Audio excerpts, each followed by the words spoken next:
Alam niyo ba na ang number 1 na dismayado ang mga DDS kay Amy Marcos sa ginawa niya ay yung puro adik lang ang sinabi niya patungkol sa Pangulong Bongbong. Wala siyang binanggit tungkol sa korupsyon. Alam na nga niya na ang ibinabato ng husto sa mga kaalyado niya ay mga korap.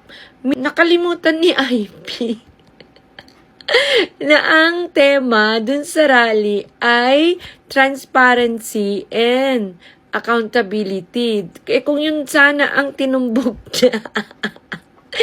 Imagine, yun nga ang inaasahan nila kasi yun ang kaso ni Sara Duterte na magpapaimpit sa kanya. Kaya kailangan dapat mas mabigat sa pagnanakaw yung maikakaso kay Pangulong Bongbong. Pero ayun, nagdrama pa more ang inyong ating suwail. Talagang may ay drama siya, pero hindi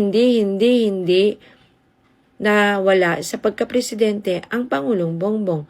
Kumbaga, kinuha pa nila si Saldico bago ang rally para lang idiin ang Pangulong Bongbong.